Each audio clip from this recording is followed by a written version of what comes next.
Last night, he had this dream again. He somehow knew he was near water and could hear the two laughing at him. It was such a vague, stupid dream that he didn't even think to tell anyone about it, not even his wife. They were a good way towards their destination when Derek's sat-nav flashed a warning. He looked at her, frowned, and said, "Floor. There's nothing else for you to do, is there?" Paul, his travel companion, said cheerfully, "No, well, not really. And what? What's happened?" He replied, "On the highway, 2 intersections in front of us, there was a serious accident. I'll just force my sat-nav to come up with an alternative route. If we turn at the next intersection, we can make a detour, go around the accident site, and get back on the highway. We'll be late, but at least we'll get there." Half a minute later, he groaned, "Oh, damn it! I jinxed it! The alternative route is also blocked. It looks like, at the current speed, we won't be able to get to the north office before 6 p.m.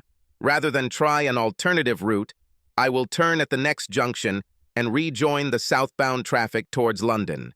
He pointed to his complimentary phone in the holder on the dashboard. "Paul, buddy, please do me a favor and call the office where we have an appointment and tell them what happened. Bring them my apologies, too." Paul dialed the number and called. Having finished the conversation, he turned to Derek and asked, "Would you like me to call headquarters and tell them about this?" "Please," answered his comrade. But when Paul tried to dial the number, nothing happened. He frowned. "Sorry, I just ruined your phone," he said apologetically. "Oh no, not again. It's not your fault. I keep telling our IT people that there's something wrong with that damn phone. I think there's a bad connection somewhere. After lunch, I'll go straight to the IT department. I'll just run some errands before that. What will you do about your unexpected return to the office? If we get back before 1, I can just go straight to my wife's office and invite her to lunch. Lately, she has been working on a number of special projects. I'm worried she's been overdoing it over the past 12 months. She always seems so tired." Derek was silent for a few seconds, waiting for the convoy to pass before answering, "Sorry, but columns on the road always make me nervous. Oh, by the way, your wife is an assistant to Gary Briggs, the CEO of the company. I understand that you and Beth are friends with Gary and his wife, Sally. Doesn't this cause any problems?" Paul answered easily, "Well, it may seem so, but in fact there are no disagreements between us. Well, not yet. We usually separate work and pleasure." Derek rushed past the brightly colored rental car and spoke again. "Are you going to call your wife and tell her that you're already on your way back?"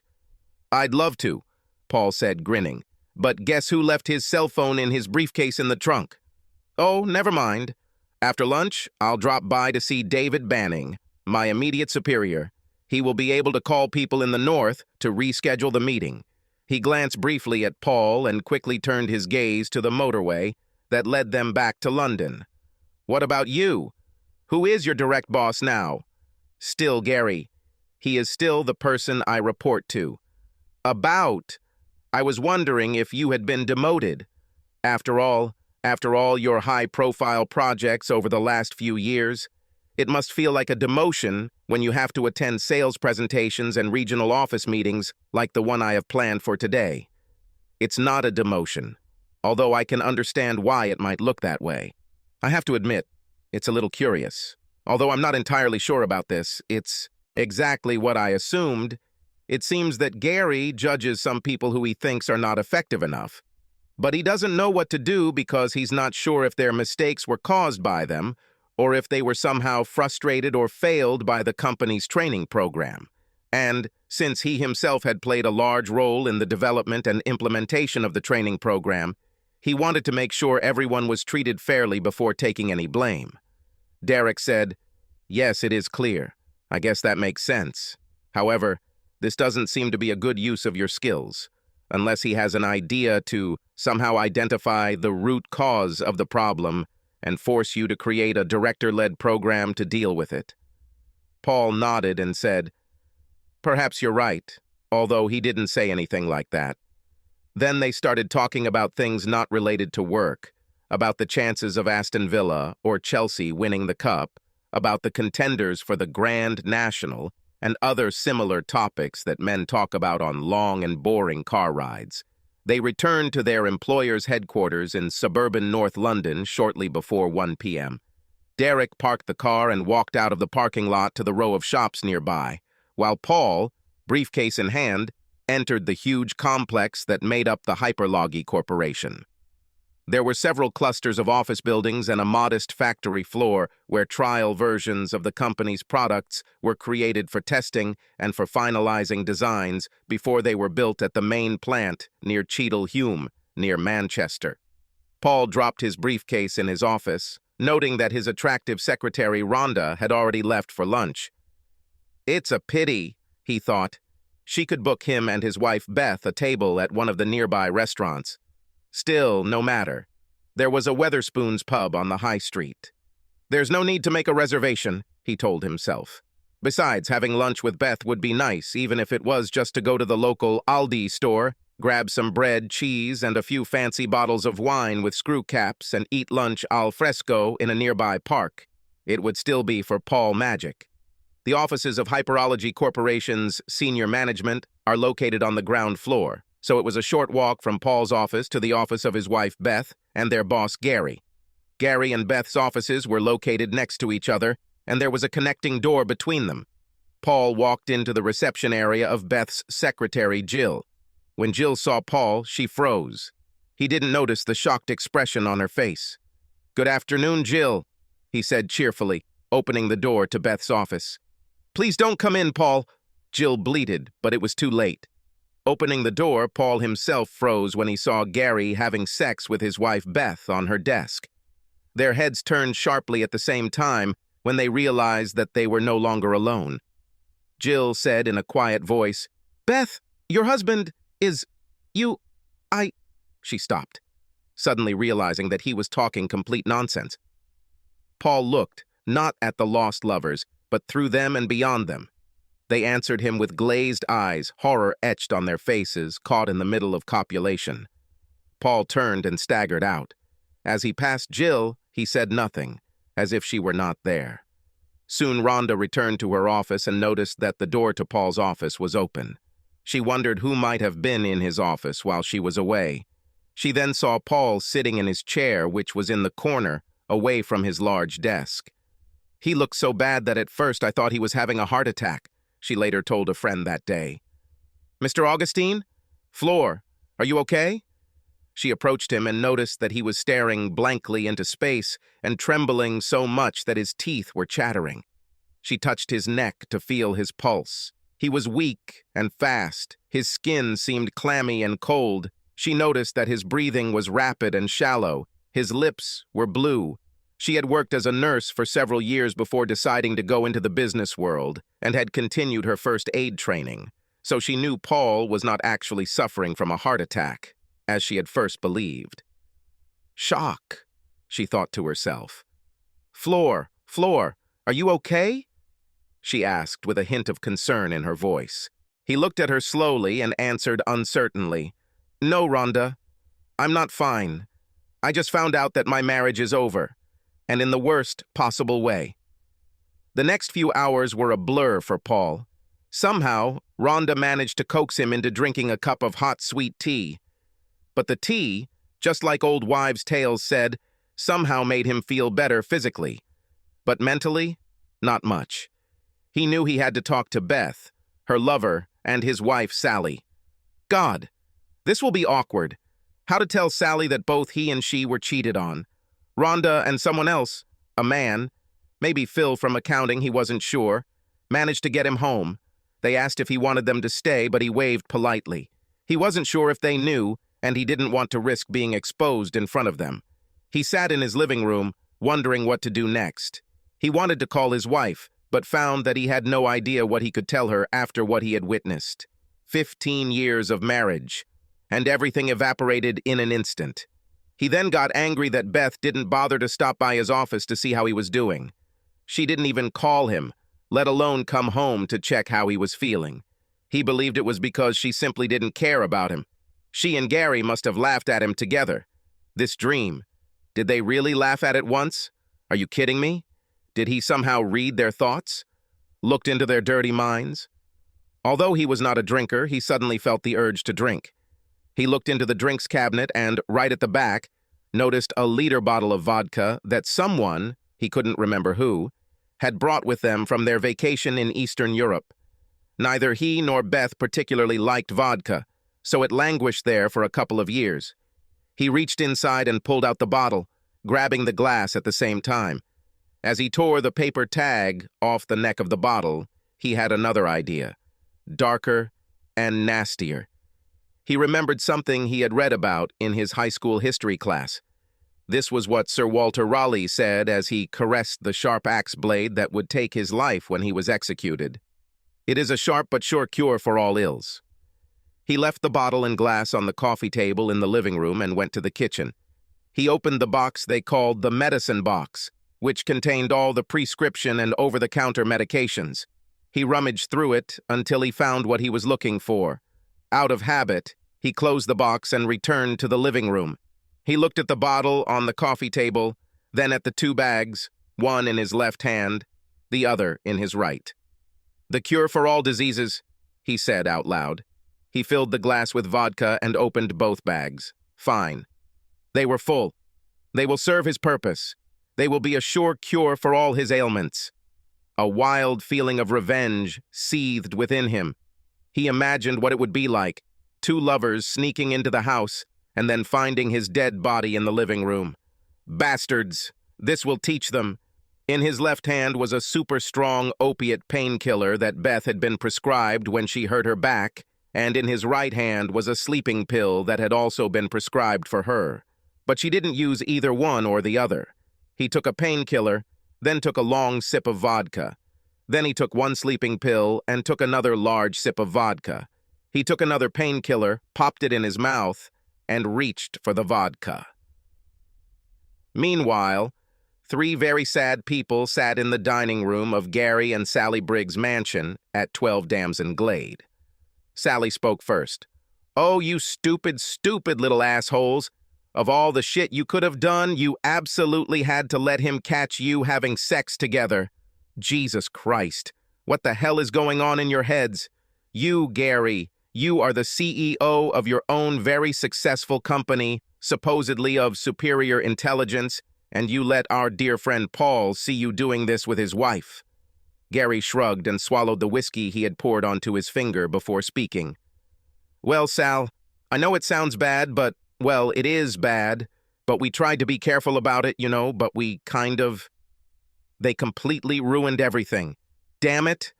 If your idea of discretion is having sex with your lover on the table with the door open, then you don't stand a chance. You do realize that by now this will spread throughout the company, right?" "Oh my God, is it true?" Beth asked.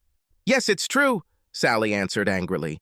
"When we started all this, didn't we agree that we wouldn't want or allow Paul to know anything about what was going on? To protect him. We all knew that he would never like the idea of you two being sex buddies, that we had to keep him out of it so as not to injure. What are you two doing? You are having fun in front of him in the most cruel, terrible public way. You publicly humiliated him and broke his fucking heart, you idiots. Do you understand that he may never get over this? Maybe we will never be forgiven? Have any of you talked to him yet?" They shook their heads, silent, like naughty children in front of the headmistress. "Oh, really?" Now the anger in her voice was palpable. "Beth, you should have at least made sure he was okay, or at least asked him how he was feeling." "Where is he now?" Beth spoke. "He is at home, or at least I think so. I asked to check on my secretary, Jill. Apparently Ronda, his secretary, and some guy from the accounting department helped get him home." "Well, I guess that's at least something. Would you like to call him?" Beth shook her head. "No, I really can't think of what to tell him." Sally gave her a disapproving look. "How about, I'm really sorry? How about this?" Beth said, "But I regret what? Apologize for me helping you and Gary?" "No, I can't say I regret it. Apologize for hurting him? Well, of course, yes, for that. But I'm very embarrassed to call him, for now." Gary took out his cell phone and called, and then said into the phone, "Hi, Paul. This is Gary. Listen, buddy, what you saw, even though what you saw must have been a terrible shock to you, please, you have to believe me when I say that we didn't mean to hurt you like that. And what you saw might, well, if you'll let us explain to you what it's all about, I think it'll answer some questions you might have. Please don't think that this will somehow harm your marriage, because it won't. Not really, unless you want it. Please come to us tomorrow at 10 in the morning, and we will all have a decent and civilized talk about the situation. We really have some explaining to do for you, and frankly speaking, you deserve an explanation. The call went straight to the answering machine of Paul's cell phone. While Gary spoke, Paul busily and almost mechanically followed the routine he had established. Left hand, painkiller, sip of vodka. Right hand, sleeping pills, sip of vodka, then repeat. The next morning, at 10 o'clock sharp, Paul rang the doorbell at the Briggs house.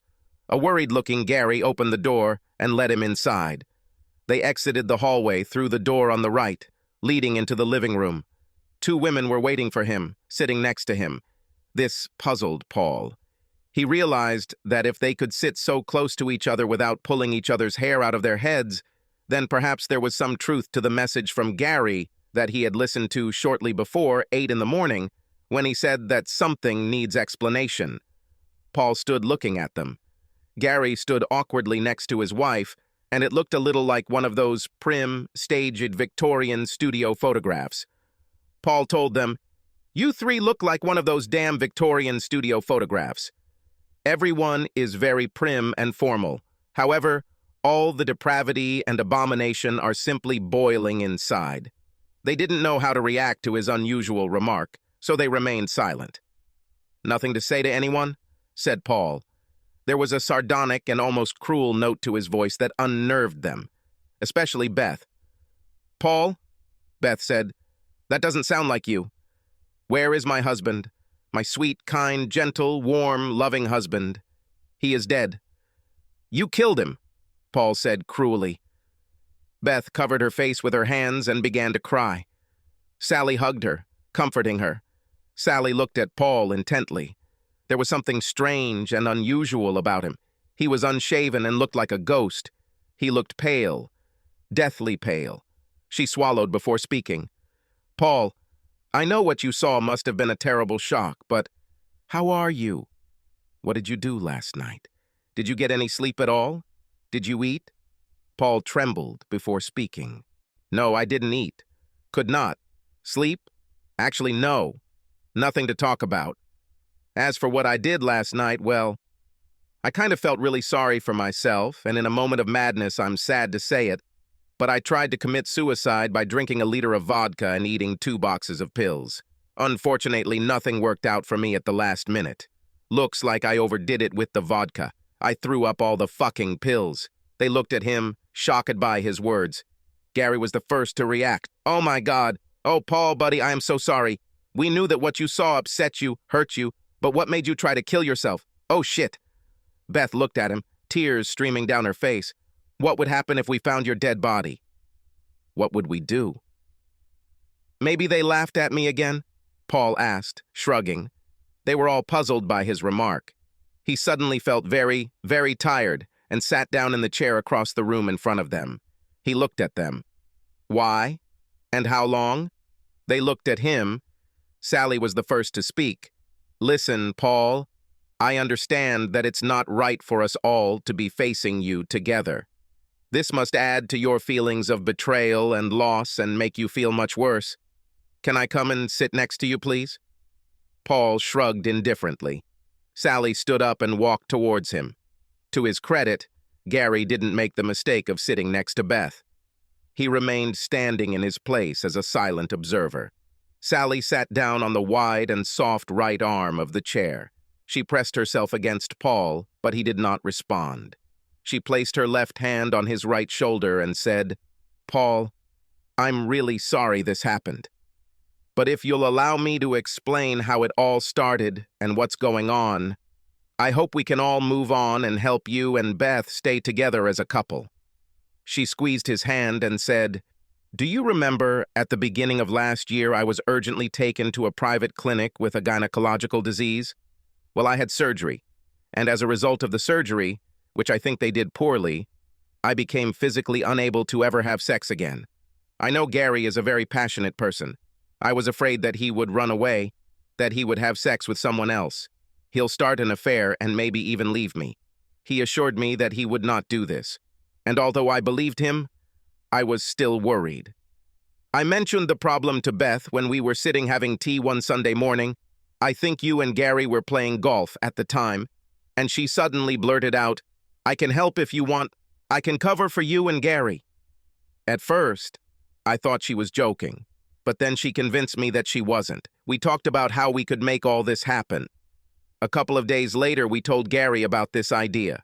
He, of course, supported her. We decided almost immediately that you would not at all like the idea of borrowing your wife, even for such an occasion, so, and it pains me to tell you this, we decided to keep you in the dark about this. I really, really regret this. But we were so sure that we could arrange everything so that you would never find out, and that it would not harm you in any way. But now, well, you're in a lot of pain. We all see it. And the fact that you tried to kill yourself, well, it makes me hate what we did. Paul looked up and then looked down again. When did it start? Sally answered him. It was 12 months ago. We decided that the first time would be at a barbecue we had. If you remember, it was a wonderfully hot summer day. We were cooking and eating, relaxing by the pool and drinking. I'm embarrassed to say this now, but we put something in your drinks to throw you off your game to make you fall asleep. And when you fell asleep, Gary and Beth got up. Beth walked up to you, kissed your head, whispered that she loved you, and then she and Gary walked into the house holding hands. Before they walked through the patio doors, Gary turned and asked me if I wanted to come with them and take a look. I said it wouldn't be wise to leave you alone since you were on some kind of substance. They nodded and entered the house. She stopped. The memories haunted her. Paul looked even worse. And what happened then? She shook herself before continuing. I stayed with you thinking that at least I owed you this. I held your hand and stroked your head. I apologized to you for what we were doing to you, to your wife. I think I even cried a little. I suddenly felt very guilty. After all, you were so very vulnerable there. You were our good, very good dear friend, and we betrayed your trust. I felt it was my duty to keep an eye on you, to make sure nothing bad happened to you. I mean, how would we feel if we were all indoors and I was watching my husband having sex with your wife and you stood up, turned around and staggered into the pool and drowned, or choked on his own vomit? Paul shook his head. Maybe it would be better if I just died. After all, if I died in your pool, I would never have known Beth was sleeping around. Beth gasped. But I don't want you to die. And I'm not with just anyone. I only sleep with Gary. Paul shook his head again. To sleep in the plural or singular is still to sleep. Paul looked straight ahead. What happened that first time? Gary and Beth exchanged glances. We left you with Sally, then we walked through the doors and made love in the guest room. Sally didn't think it was fair to use our marital bed, Gary said. Paul looked at them before speaking again. What happened when you left? We were back in the back garden, Sally sitting next to you, holding your hand. Paul whispered, Did you laugh at me when you saw me? No, Beth shouted. We didn't do this. What makes you think we did this? She seemed worried. That's not true, Beth, Sally said wearily. When you returned to the pool, you were both laughing at Paul. I scolded you and you both were very remorseful. You explained that you laughed mostly out of embarrassment, but also because seeing him dozing in the afternoon sun was funny. She looked thoughtfully at Paul. Why did you ask about this? Do you have a reason? He told them about a recurring dream about the proximity of water and about people laughing at him. They looked at him all stunned and somewhat ashamed of themselves. He shook off Sally's hand. I can't believe you risked my life by drugging me with some substances. For God's sake, none of you have medical qualifications. You could easily kill me. Haven't you thought about this? They shook their heads. Obviously, they hadn't thought about it. Sally took his hand again. I'm really sorry, Paul. Is it true? We didn't think your life would be in danger. Gary purchased the drug from a reputable online store, so we have done everything possible to protect you, to protect your health. Gary spoke. Look, we also did everything we could to protect your marriage. Well, we all talked and realized that if you didn't have special time with Beth, it could be detrimental to your marriage, so we made sure we never had sex at your house, only here, at work, or in a hotel room. And we decided that every weekend we should give Beth to you for your exclusive use. Then Beth intervened. That's why I had the idea that you and I would only have sex on the weekends, because I didn't think it was right for my husband to follow my lover into bed with me. Doing that, I mean. Sex with me on the same day. Because no matter how hard it may be for you to accept, we never intended to make you a cuckold. This relationship, ours, mine and Gary's, it was something separate from our family life. It was never our intention to humiliate you in any way. You have to believe me. You have to believe us. Crap, Paul muttered loudly.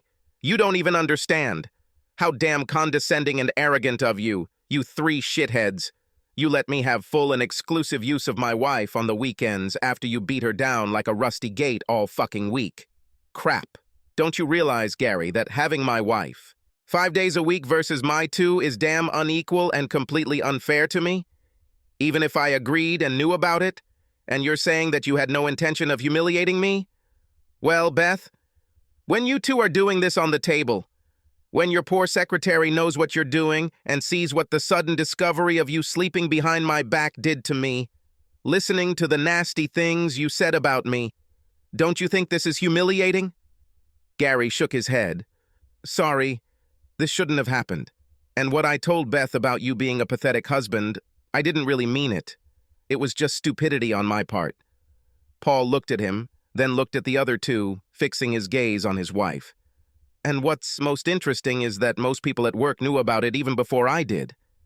He saw their surprised expression. Oh yeah, Beth, your secretary knew it. And I wonder why the people in the shop, when they saw me, whistled that leitmotif from Laurel and Hardy, the March of the Cuckoos. And why did some people give me the nickname Cookie? Beth looked stunned. Sorry, dear. I don't understand. Why did they do this? Gary blushed, and Sally gasped. Sally said, My God, this is terrible. How could they know? Paul replied, Because you weren't as careful and prudent as you should have been, were you? FYI, Beth, they mocked and ridiculed me as a cuckold, humiliating me, and I didn't even know why. And even those who didn't know about you, because I always had to play the role of a useless shadow, in many sales and technical meetings, they thought that I had been demoted. Well, now they can assume that the real reason I lost my interesting project job was because my boss decided to get me out of the way so he could sleep with my damn wife. He got up. I'm really sorry. I can't handle this anymore. I'm going home. Beth also stood up and moved towards him. She looked worried. You take care of yourself, Paul? Are you eating anything? He gave her a withering look. Yeah, that's right. It's like you don't give a damn about me. Beth gasped and choked back a sob. He turned to Sally, who was now standing slightly away from him. Sally, despite your part in this, I really feel sorry for you. I'm really sorry. You thought they were just doing it so she could sexually replace you, right? Sally nodded. Paul continued, But now it's clear that this is not true, isn't it? They have a hot and steamy love affair. They're not fucking sex buddies anymore, you poor idiot. They are lovers. Hot and cold-blooded lovers. He ran out of the house and returned to his home. The next few days passed in a blur for Paul. He didn't see anyone, didn't talk to anyone. He disconnected or turned off all the phones. He drank the drinks cabinet dry and was sitting at the kitchen table, and when the doorbell rang, there was a mug of water in front of him. His feet automatically but reluctantly moved towards the door. He hoped they were Mormon missionaries or Jehovah's Witnesses, because then he could tell them to leave. His best hope was that it wasn't Beth or anyone he knew. Opening the door, he was shocked to see his secretary Ronda standing on the threshold of his house. In fact, He wasn't sure if she was still his secretary, he didn't know if he still had a job, and he cared even less. "Can I come in, Paul? Please?" she asked kindly. "Yes, sorry, Ronda. Where are my manners?" "Sorry. Please come in." Ronda closed the door behind her, looked at Paul, and almost cried at what she saw. He was scruffy, unkempt, and smelled like he was in desperate need of a shower. And he also looked thinner. Paul led her into the living room of the room. For some reason, it no longer felt like home. She could feel it. "Paul, when was the last time you ate?" He looked puzzled. "I can't remember exactly." "When was the last time I ate? Oh, I had breakfast with Beth this morning." He shook his head in shock. "No, it was on the morning of my trip to the north." "When it was?" "Oh, Paul!" She was horrified. "This trip of yours was last Thursday. You haven't eaten for 7 days." She noticed an abandoned cookie wrapper on the table. "And you only lived on cookies and snacks, didn't you?" He looked at her and suddenly broke down. He did something he was too ashamed to do in front of those who cheated on him. He burst into heart-rending sobs. Ronda hugged him close and allowed herself to exclaim, "Lord, you need this, don't you, poor soul." "What the hell did those bastards do to you?" He sat down on the sofa. She sat next to him. She noticed that he had not shaved for a week, that his hair was unwashed, and that he smelled sour. The skin of his face under his beard seemed to hang loosely. "He has aged terribly." He hesitantly explained to Ronda everything that had happened, leaving out no details. At the end of his story, Ronda threw up her hands in horror. "Rotten, slimy, worthless bastards," she shouted. "How they could treat you like that, the one they love, or claim to love, only God knows. You're coming home with me. Take some clothes with you, and your own shaving accessories and toothbrush. You will stay with me." As they pulled up to Ronda's house, Paul noticed how nice it was. It was cozy there, and it was a real home. Paul knew that she was a widow, and that her son lived in the States. He did something in Silicon Valley, lived there for several years, and, according to Ronda, did everything right for himself. After he showered and shaved, Paul put on the clothes he had brought with him from home. "Sit down, Paul," she said, smiling at him. "I'm going to try to get you to eat something. My grandmother Mary from Lancashire made this dish for us when we were sick. It's called pobs. It's basically bread and hot milk, with cinnamon and a little sugar. This is what they give you when you don't feel well and haven't eaten for a long time." He took a spoon, ate it, and said, "Wow, so tasty." He ate carefully, instinctively, knowing that eating quickly would make him sick. When finished, she said, "I think the best thing for you would be to try to get a good night's sleep. Afterwards, I will bring you breakfast. You can sleep in my spare room.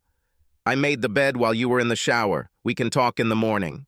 But now, it's time for me to help you figure something out." "Wow," he said, intrigued. "Yes, the problem with cheaters is that they even cheat on each other.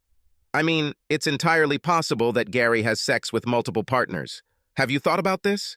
The fact that your loving wife could bring an STD into the house? Oh shit, no! I need to get tested at the clinic for STDs, Paul shouted, clearly disturbed by the thought. "Stop panicking," Ronda said firmly. "We don't have to do this. I doubt you'll remember this, but my sister Dottie works at a wholesale medical supply store. I asked her to bring me a complete home STD test kit. It tests everything, including HIV. This is an experimental device. You no longer need to send a sample to a laboratory. It will do everything for you overnight. It will give you, us, the results in the morning. I doubt you have anything, but you can't be too careful." He kissed her on the cheek and whispered, "Thank you, Ronda." "Thank you very much." She pricked a finger on his right hand with a sampling needle, dipped a test strip into his blood, and placed it inside the device. That night, for the first time since he discovered Gary was sleeping with Beth, he had a normal sleep without that terrible scene repeating itself over and over in his head. The next morning, after he had shaved and showered again, he sat down at the breakfast table that Ronda had prepared and ate an omelet and toast. Another good, simple meal. He was pleased that the habit of eating was slowly returning to him. Ronda showed Paul the test results on a printout from her laptop, which was connected to a home STD tester. "God bless, I'm fine." "Oh, Ronda." She smiled at him and said, "Oh, I'm just glad I could help you." He looked at Ronda as if he was seeing her for the first time. She was 10 years older than he and Beth, but he suddenly realized how beautiful she was. He then noticed that her breasts were large, much larger than Beth's, and that Ronda had a deep and rather attractive cleavage. "What are you looking at, Paul?" she asked, amused by his tense expression. He paused, wondering how to deal with being exposed. He decided that the best policy was honesty. I looked at your chest." Ronda giggled and blushed slightly. "Oh, really? These old ladies?" She made them sway. "I've had them for ages." "Did you just notice them?" "Oh, no," Paul said sincerely. "I've always noticed them, but I never realized how cute they are." The situation began to run away, like a train that suddenly picked up speed. Ronda's thoughts said, "Don't look at my breasts. You are a married man, and I am a widow." But for some reason, these thoughts did not coincide with the words. From her own lips, she heard, "Oh, Paul, do you really like them? Would you like to see more of them?" He nodded dumbly, and before the little Miss Sensible side could maintain control, she quickly pulled the top over her head, and Paul simply gasped as her breasts quivered and jiggled, freeing themselves from the top that was constricting them. "Bloody hell!" he shouted. "Ronda, I was wrong. You don't have big breasts." "She's huge." She laughed. "Do you like it?" she said shyly. "Oh, God, yes." He was delighted. "I hope you won't be offended, but—" "Ronda, could you take off your bra for me?" She shook her head, causing her chest to quiver deliciously. "No, I wouldn't want to." Gravity did not spare the girls. Now they tend to sag slightly. She saw him swallow like a cartoon dog. Several seconds passed before he answered with a tremble in his voice. "Do they droop a little?" "Yes, it is. You seem to like this idea." "Oh, God, yes. Me. Please take off your brassiere for me. Please." There was a hint of desperation in his voice that turned Ronda on if she was being honest with herself. "Okay, but please don't be disappointed, okay?" He shook his head, muttering, "I won't." The bra was removed, placed on the table, and Paul stared at Ronda's breasts sitting in front of him. "Please lean forward towards me." He exhaled. She did so, noticing the look of animal lust in his eyes, and suddenly realized that she was experiencing sexual arousal. She made her breasts sway from side to side. He gasped, and after 10 years of celibate widowhood, Ronda wanted sex. Right now. "Paul," she said hesitantly, "you ignited something in me. Could you come up to my bedroom? I want you to make love to me." "Oh, God, yes, Ronda. Please, just go ahead." A minute later, they were in Ronda's bedroom. Paul really liked her and told her so.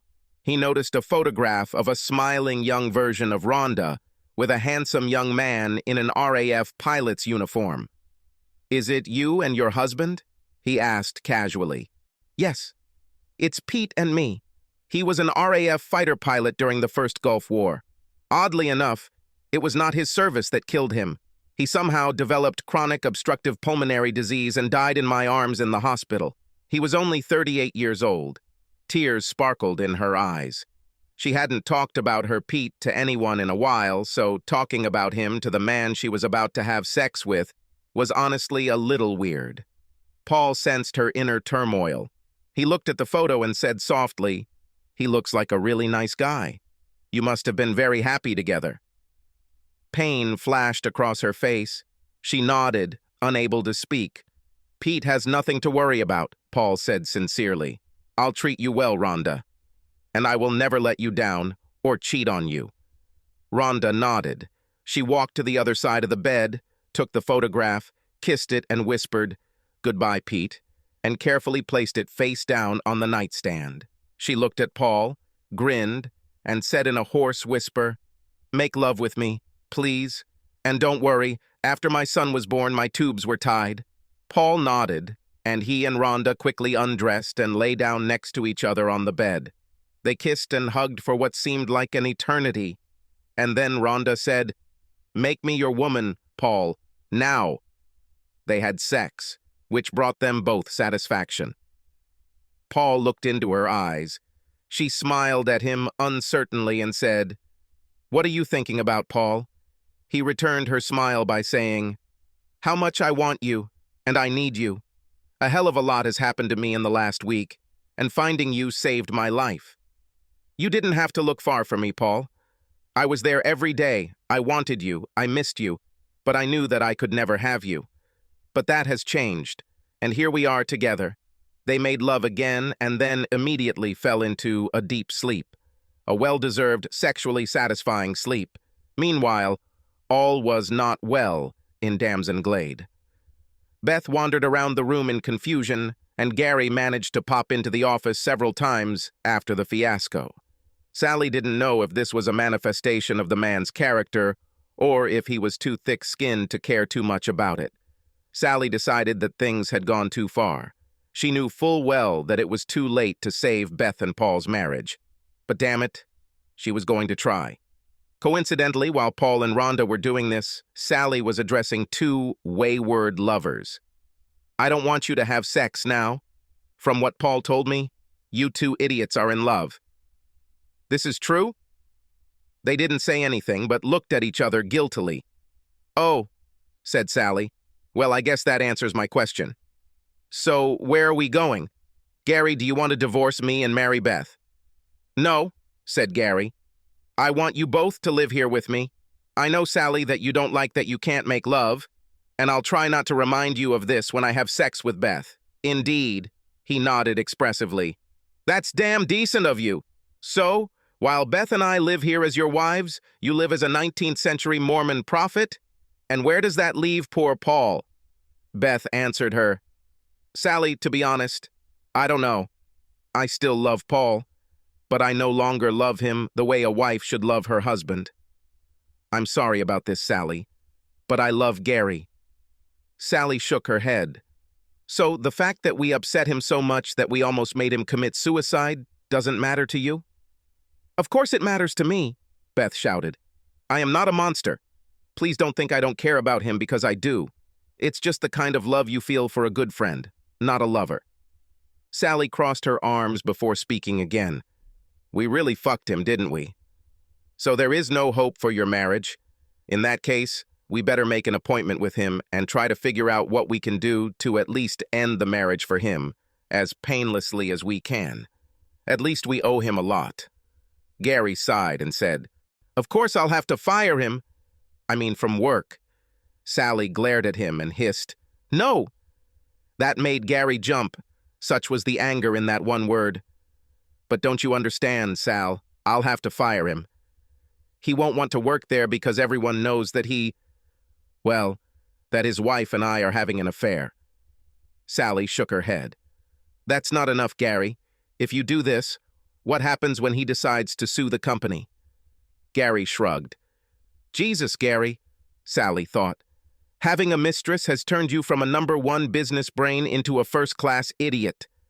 She suppressed her anger and answered Gary, "You can't fire him. I sleep with your wife is not grounds for dismissal. If you don't have the courage to work with him, just take him on board as a consultant. And to soften the sore blow to his ego, give him a huge salary. And don't say, you can't afford it because I know we can." He agreed to her proposal, and as a result, Paul was written off the books and received a significant increase in income as a consultant. Meanwhile, Sally began to resent the fact that she, the cheating wife, when she finally began to realize it, had to do everything herself. She often called Paul, texted, or emailed to see how he was doing, but Beth seemed uninterested in even texting, let alone talking to him, although he initially made several attempts to engage her in conversation. And Sally was trying to save her own marriage, although, frankly, she was beginning to wonder why she wanted it. Just over a month after Paul found out about his wife's infidelity, Sally decided she'd had enough of the crap and asked to meet Paul at the always convenient Weatherspoons on the high street. She arrived a few minutes early, grabbed a pint of old cocktail hen, and sat down at a table near the door. When Sally saw Paul hugging Ronda, she nearly spat out her drink. She recovered well enough and greeted Ronda with a hug and kiss. When Paul went to the bar, Sally asked Ronda, "Are you two a couple?" Ronda smiled and shrugged. "I suppose you could say that. We have sex until we die, so yeah." "Wow." That's all Sally could say. "Lord, I have to say that this is quite a surprise. So how did this happen?" Ronda shook her head. "I think it's better for Paul to tell you this, if you don't mind." "Of course I don't mind. I was just trying to help Beth get her head out of her ass and get back to her husband, but it looks like there's already a replacement for Paul's wife." Ronda shrugged. "Oh, I didn't even know about it. I've always had a thing for Paul, and I would not have sought it. But in these circumstances, when the door of opportunity opened for me, I simply stepped forward." "I can't say I blame you," Sally replied. "Oh, wait. Paul comes with drinks." Sally looked at Paul and smiled at him. "Looks like we can congratulate you, Paul?" Paul chuckled in response. "You might be right, Sally, but this is a matter for the future. It would be nice if I could meet with Beth to talk things through, see if anything could be fixed, but, well, after a year of her affair with Gary, when she didn't even want to talk to me in any meaningful way. So, to be honest, I'm not entirely sure that there is anything left to fix." Sally reached over and patted Paul's arm. "Actually, I'm not surprised. I'm still so angry about how they handled it. If I were Beth, I would wait on your doorstep day and night until you forgive me." Ronda chimed in. "Yes, but you're not her, are you, Sally? Looking at it from a woman's point of view and from the outside, I think you have been played and fooled." "How, Ronda?" Sally was intrigued by what she said. "Oh, just think about it yourself. She said she was ready to replace you so that Gary wouldn't have to cheat on you, but she didn't want her husband to know about it. I wouldn't be surprised if she used her idea of replacing you as a cover for her true intention of having an affair with Gary." "Shit," said Sally. "I didn't think about this before, although I was a fool for not thinking about it, wasn't I?" Paul said, "Sometimes we trust people who shouldn't be trusted, but because we love them or are attached to them in some ways, we don't realize that we shouldn't trust them." As soon as he said this, he saw a flash of pain on Sally's face. "Well, Sal, I'm sorry if this remark offended you, but it only hurt because it was too close to the truth for comfort," Sally said with a hint of regret in her voice. "You are right. Your wife and your two best friends. Damn it! If you can't trust us, who can you trust?" He shrugged, and Ronda shook his hand reassuringly. They chatted like old friends. Finally, having finished their drinks, they prepared to leave the pub. "You know, you'll have to tell Beth," Sally said. "Or do you want me to tell her this news?" "Oh, I wouldn't want to use you as an intermediary, but I don't really want to talk to Beth right now." "Why?"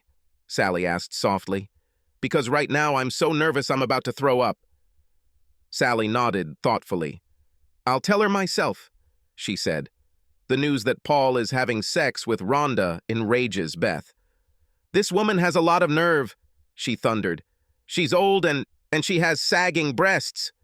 This bitch should leave my husband, or I might just decide to divorce him." Sally was shocked. She even wanted to slap Beth in the face. Very much. She found her attitude very annoying. "Don't be such a damn hypocrite, Beth. All last year, you slept with my husband, and when Paul got some too, you started whining like a bitch. Act like an adult, for God's sake. And if you and Gary are doing this again, then give Paul the same. And please talk to him. You owe him that much, right?" Beth just shrugged it in response. "Well, if you don't talk to him, then I will," Sally snapped. And so it went for the next couple of months. Sometimes Sally and Paul chatted on the phone, sometimes texted or emailed, and often met for a chat over lunch, usually at the Weatherspoons pub. Their last conversation made Sally think. "Sally, Paul said hesitantly. "Have you been to another doctor about your physical condition, which means you can't have sex?" "Well, no, I don't know. The surgeon I contacted was supposedly the best in Europe. I met him at his clinic on Harley Street." "Whatever, I would go to your GP and ask for a referral to a surgeon through the NHS. I mean, what do you have to lose?" When Paul filed for divorce due to irreconcilable differences, this became the catalyst for Sally to also decide to move out and file for divorce. She was a wealthy woman herself, so she did not need to wait for a divorcee settlement. She simply bought a new townhouse in a gated community just off the high street. She had news for Paul, whom she had not spoken to for a long time. She wrote to him and arranged to meet at the pub. When he arrived, she realized that he looked rather sad. "What happened, Paul? Where's Ronda? I hope she doesn't think I excluded her from our meeting today." Paul shrugged. "I don't know anything about Ronda. She and I are already history. We're not a couple anymore." "Oh shit, no. Why? When did it happen?" "A month ago," Paul answered. "This is all really so stupid. She spent a couple of weeks in San Francisco. I believe her son is a software engineer at Cisco. And when she returned, she told me she was going to live with him. It was a little awkward. I asked her when we were moving, and she burst into tears and said that I wouldn't go with her. It confused me, I can tell you.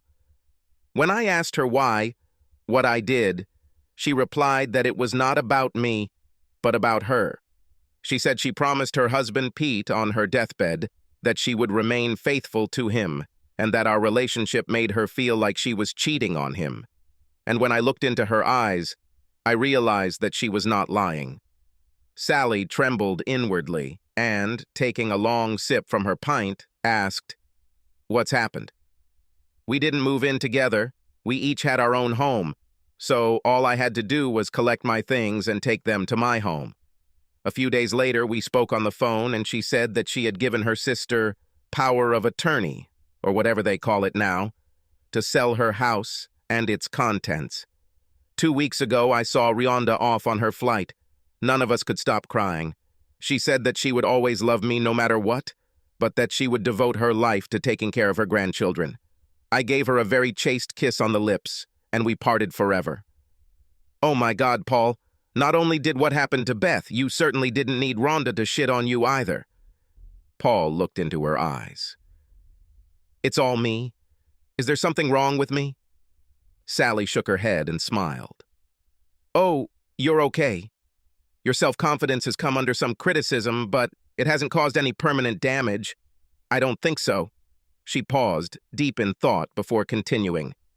"Paul, I feel like I still owe you an apology." She stopped his objections. "No, really. That's how I feel anyway. When you were unconscious that first day, while you were sleeping, I promised you that no matter what happened, I wouldn't let Beth replacing me with Gary hurt your marriage. And although I was confident in every word of my promise, if I had thought better, I would never have done it, since I had no control over what Beth and Gary did. Now I know this, but then I succumbed to this confidence." Paul smiled at her. "I accept your apologies." She returned his smile. "But I need to tell you something else. I have to thank you, too. I took your advice and was referred by the NHS to a surgeon at my local hospital. I had to wait a month to see him after my GP referred me. But it was worth the wait.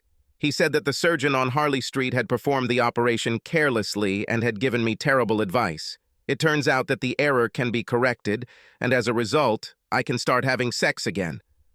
"Oh, this is wonderful news. What do Gary and Beth think about this?" Sally shrugged. "I don't know, and I don't care. I left him and Beth living in the house, and last week I filed for divorce." "Well, have you already had sex?" Paul said quietly. Instinctively, Sally knew he thought his marriage had been broken up needlessly. "Not yet, Paul," she said hesitantly. "That's one of the reasons I wanted to talk to you today. Now Ronda is gone, which makes it easier. Paul, could you have sex with me?" Paul looked at her, amazed at this turn of events. "Why me? I guess I owe you one for helping break up your marriage. Besides, I've always liked you. Listen, let's come to my place. It's around the corner, where we can open a bottle of wine and talk about it some more." So they did. After drinking 2 bottles of sparkling wine from the Kent vineyard, they ended up in Sally's bedroom. They stood naked, and one look at Sally's magnificent body, her eyes and shiny black hair turned Paul on. "Please, Paul, be careful. I will be with a man for the first time in almost 2 years. I'll be very careful," he promised. They enjoyed foreplay for a while until Sally felt ready for the moment of truth. They had sex, they made love twice more, and decided to sleep until morning. Was it sex or a night spent in each other's arms that decided their fate? But it didn't matter, because the result would have been exactly the same. They decided that after they received a final divorce, they would get married. They spent several weeks preparing for the wedding and honeymoon. They designed a special multicultural wedding that reflected their own experiences. Paul could have worn a kilt, but decided against it. Instead, he wore a suit and tie from his clan tartan. And when he saw Sally in her new wedding sari, he almost cried with happiness. "You're so beautiful. I feel like the luckiest and happiest man in the world." And so the wedding of Paul Angus Augustine and Salvindaris Ahota Kaur took place. There was a Universalist church minister for Paul and Sally's Sikh friend from college, dressed in colorful formal attire for Sally, and they exchanged vows they had written for themselves. The ceremony took place outdoors under a large canopy, and fortunately the weather was good. Ladies from the local Sikh Gurdwara provided food, and Paul's friend, who had a mobile bar, provided it for free. Paul only paid for the drinks, and their mutual friend took photos and video. Ronda arrived along with her son, who looked at Paul coldly.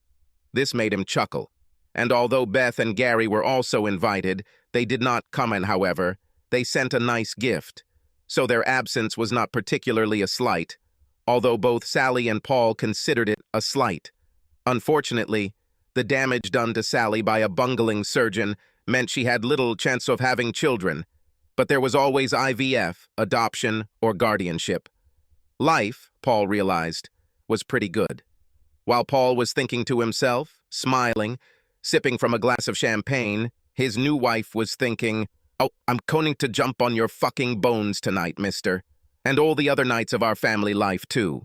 Subscribe to our channel so that your second chaff doesn't cheat on you, and go ahead and listen to the next story, because this story is nothing compared to the next one. If you're under 18, don't even think about listening to the next one.